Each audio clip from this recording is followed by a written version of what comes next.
পুরীর এই মন্দিরে যিনি বসে আছেন তিনি কেবল একটি কাঠের মূর্তি নন, তিনি জগতের নাথ, জগন্নাথ। আমরা ভাবি আমরা তাকে দেখতে যাই, কিন্তু সত্য হল তিনি অনন্তকাল ধরে তার ভক্তের জন্য অপেক্ষা করে বসে আছেন। কখনো কি ভেবে দেখেছেন কেন তার চোখ দুটো এত বড় বড়? কারণ তিনি পলকহীনভাবে চেয়ে থাকেন তার সেই প্রিয় ভক্তের পথের দিকে, যে হয়তো কোনো এক কোণে বসে শুধু তার নাম জপছে। আজ আপনাদের শোনাব এমনই এক কাহিনী, যেখানে প্রমাণ হয়েছিল ভগবান মন্দিরে নয়, থাকেন ভক্তের হৃদয়ে। বহু বছর আগের কথা। এক অতি সাধারণ বৃদ্ধ ভক্ত, যার না ছিল অর্থ, না ছিল প্রভাব, কিন্তু তার বুকে ছিল এক পাহাড় সমান বিশ্বাস।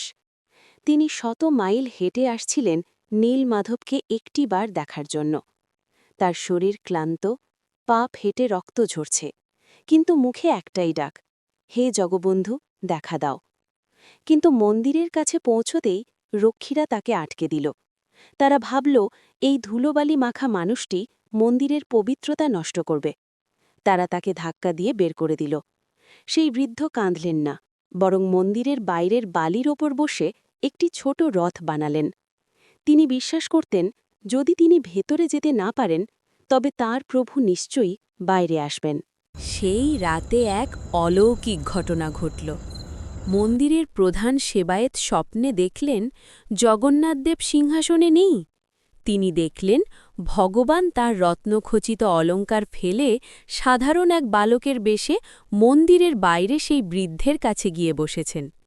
বৃদ্ধ যখন বালির রথ বানিয়ে ডাকছিলেন, তখন স্বয়ং জগন্নাথ এসে তাকে বললেন, দাদু, আমি এসেছি, তোমার রথে আমি বসব। ভক্ত আর ভগবানের সেই মিলনে তখন কোনো ভেদাভেদ ছিল না। পরদিন সকালে দেখা গেল জগন্নাথদেবের বিগ্রহের গায়ে লেগে আছে সমুদ্রের বালি।